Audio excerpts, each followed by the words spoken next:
ಶಂಕರಪ್ಪ, ನಾನು ಕುಡ್ದಿದ್ದೀನಿ ನಿಜ ಕಣ, ಆದ್ರೆ ನಿನ್ ತರ ಜನರ ರಕ್ತ ಯಾವತ್ತೂ ಕುಡ್ದಿಲ್ಲ ಕಣ ನಾನು. ನೋಡು, ಡೈಲಾಗ್ ಇನ್ನೂ ಮುಗ್ದಿಲ್ಲ, ಕುತ್ಕೊಳ್ಳೇಬೇಕು. ಕುಂದರ್ರಿ. ಅಷ್ಟೇ ಅಲ್ಲ, ಇವತ್ ನನ್ನಂತ ರೌಡಿಗಳು ಹುಟ್ಟಿರೋದು ಇವ್ರುಗಳಿಂದ. ಇಷ್ಟ ಬಂದ ನಮ್ಮನ್ನು ಉಪಯೋಗಿಸ್ಕೊಂತಾರೆ, ಬೇರೆ ಇರೋದ ಬಿಸಾಕ್ತಾರೆ. ಇಂಥವ್ರಿಗೆ ಹೋಗಿ ನೀವು ಇವತ್ತು ಸನ್ಮಾನ ಮಾಡ್ತಿದ್ದೀರಲ್ಲ, ಇವೆಲ್ಲ ಬೇಕಾ ನಿಮ್ಗೆ? ನೋಡಿ, ಸ್ವಲ್ಪ ಯೋಚನೆ ಮಾಡಿ. ಒಬ್ಬ MLA 80 ಲಕ್ಷದಿಂದ 1 ಕೋಟಿ ಖರ್ಚು ಮಾಡ್ತಾನೆ ಅಂದ್ರೆ ಅವನೇನ್ ಮುಟ್ಟಲ್ಲಣ? ಅವ್ನ್ ಗೊತ್ತು ಸಂಬಳಕ್ಕಿಂತ ನಾಳೆ ಗಿಮ್ಲಾ ಜಾಸ್ತಿ ಸಿಗುತ್ತೆ ಅಂತ.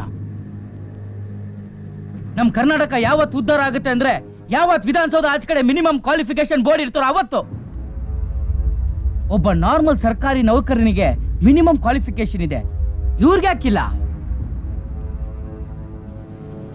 ಅಷ್ಟೇ ಅಲ್ಲ, ಇವತ್ತು ಇವ್ರುಗಳಿಂದ ನಾವು ಮೆಜೆಸ್ಟಿಕ್ ಮಾರ್ಕೆಟ್ ಫುಟ್ಪಾತ್ ಮೇಲೆ ನಿಂತ್ಕೊಂಡು ನಮ್ ಕನ್ನಡನ ಉಳಿಸಿ ಬೆಳೆಸಿ ಅಂತ ಭಿಕ್ಷೆ ಬಿಡ್ತಾ ಇರೋದು. ಇವೆಲ್ಲ ನಮ್ಗೆ ಬೇಕಾ?